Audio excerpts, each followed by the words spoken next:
Sziasztok! Aki szeret egészségesen élni és szereti a salátát, az most mindenképpen tartson velem. A legnagyobb magyar feldolgozóhoz látogatok el. Itt évi 10 000 tonna salátát dolgoznak fel, úgyhogy lássuk.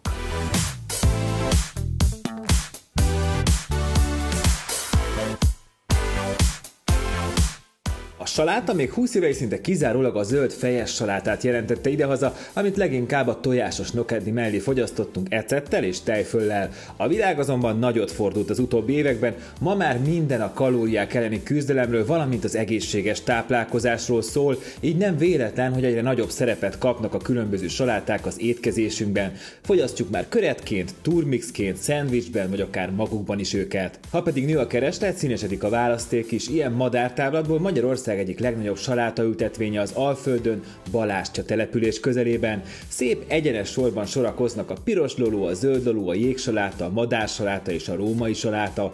A saláták egynyári növények, azaz tavasztól őszig ültethetők és szüretelhetők. Hát a jégsalátánknak az élete ilyen pici formában kezdődik, palántaként érkezik ide az alföldi homokos területre, ahol aztán pár hét alatt teljesen ki is fejlődik, vagy pár nap alatt, mennyi idő? Nagyjából 5-től 8 hét, ez nyilván az évszaktól függ. Tavasszal ez hosszabb, nyáron rövidebb, és nyilván ősszel megint meghosszabbodik. A salátapalánták ültetése palántázó géppel történik. A gép kialakítása olyan, hogy a ládákból a csúszdára helyezett palánták számára az úgynevezett csorosztja először sort nyit, majd a leérkező palántákat be is takarja földdel.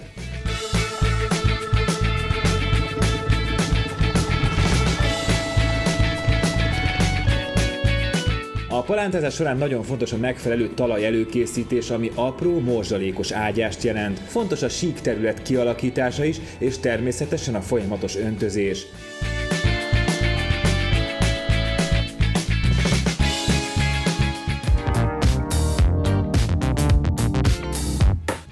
A területen 6-7 féle salátát termelnek, a legnagyobb volument a jégsaláta teszi ki, de jelentős az endívia és a római saláta termelés is. Az Alföld abból a szempontból ideális a saláták számára, hogy magas a napsütéses órák száma, és az is jó, hogy a homokos talaj nem fogja fel a csapadékot, viszont így folyamatosan öntözni kell.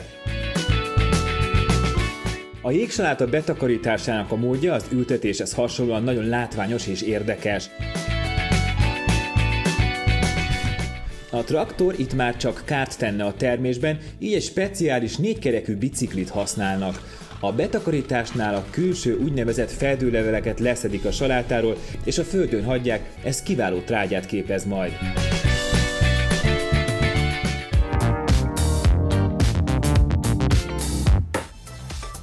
A leszedett salátáknak a vágástól számított fél órán belül már a hűtőben kell lenniük, éppen ezért a hűtőház közvetlenül a salátaföld mellett található, ide érkezik ládákban a saláta, és innen szállítják kamionnal a Pest megyei Gyálon lévő feldolgozó üzembe. Miután az üzemben megtörtént a kamionból való kipakolás, sor kerül egy súlymérésre, majd következhet a minőségi átvétel.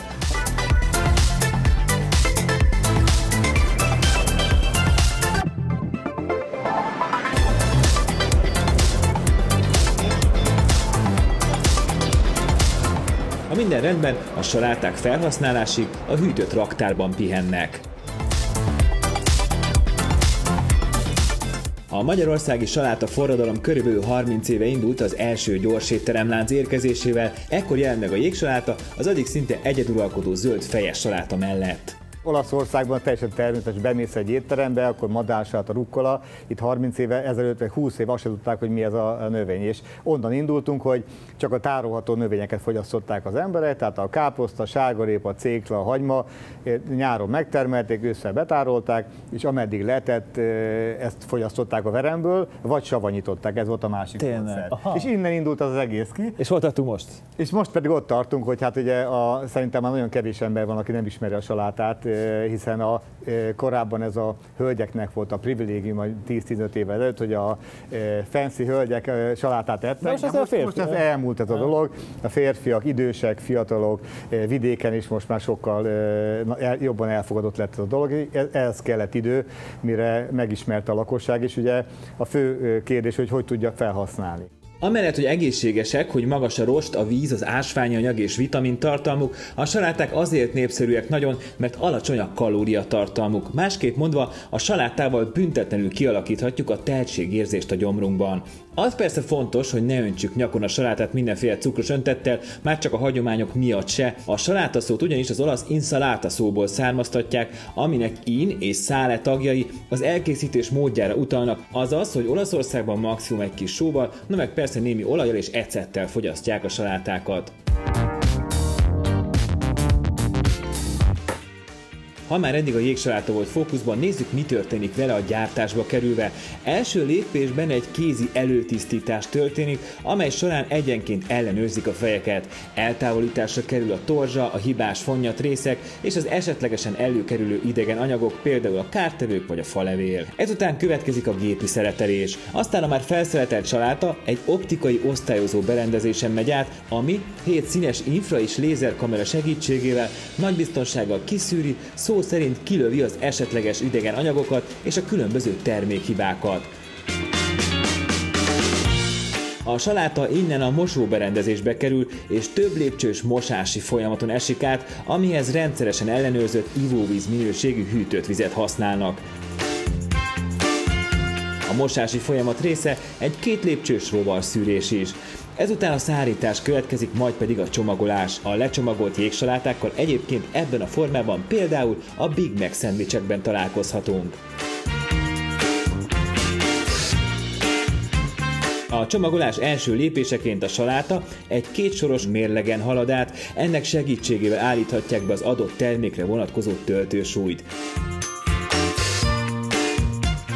Mielőtt a csomagológép lezárja az zacskókat, a gép védőgázzal is feltölti azokat. Ez az védőgáz lényegében módosított összetételű levegő, oxigén, nitrogén és széndioxid keveréke, és azért van rá szükség, hogy a saláta még napok után is friss és fogyasztható legyen. A jégsaláta feldolgozása során nagyjából fele-fele a gépi és az emberi kezeket igénylő munkafázisok száma, de vannak olyan munkasorok, ahol az emberi kezeké a főszerep.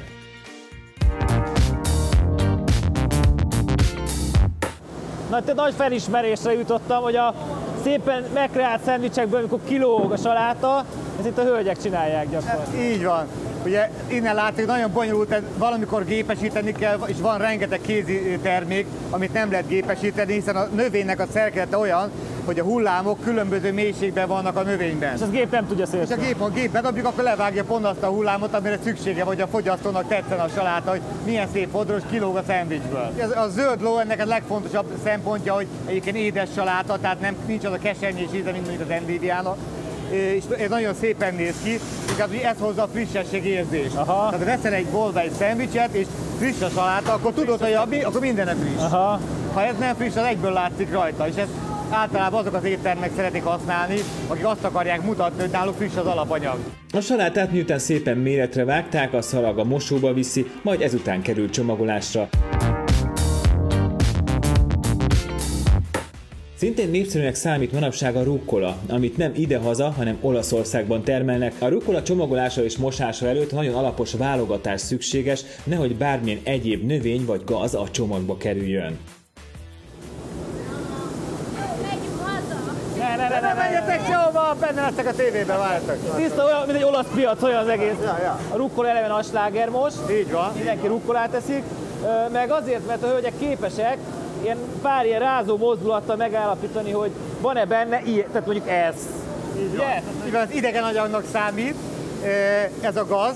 Ugye nem tudni soha, hogy a gaz az most esetleg bármilyen problémát okoz. De nem durva, hogy ez így észrevett. 8-900 kg rukkolából ki kell válogatni. Hát az előbb itt próbáltál találni, de nem találtál semmit. Fonnyatlevelek, hát én nem találtam semmit, mert én nem ezt csinálom. Hölgyeknek jó szeme van hozzá, és nagyon fontos, hogy semmilyen gaz vagy ilyen fonnyatlevél nem maradjon benne, hiszen 7 nap múlva, miután lecsomagoljuk, lemossuk, lecsomagoljuk, 7 nap múlva már nem fogja kibírni a fonnyatlevél, hanem el fogja beindítja a zacskóban a rohadást.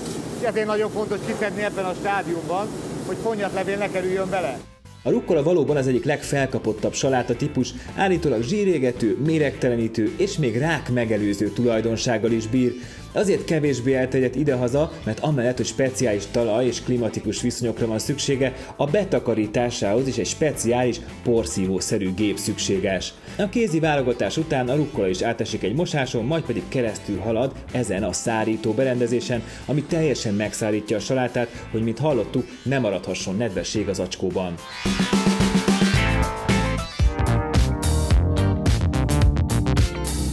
Nem esett még szó a különböző saláta mixekről, az előzményeket már ismerjük, az előkészítőben feldarabolják a jégsalátát, a lollót, a madársalátát, amik ezek után átesnek egy alapos mosáson, majd pedig a kollégák ilyen hatalmas ládákban keverik össze az alapanyagokat az előre meghatározott receptúra szerint. A salátamixek csomagolása a már megismert módon történik, ebben az esetben különösen fontos az átlátszó csomagolás, azaz, hogy pontosan láthassuk, mi van a tasakban.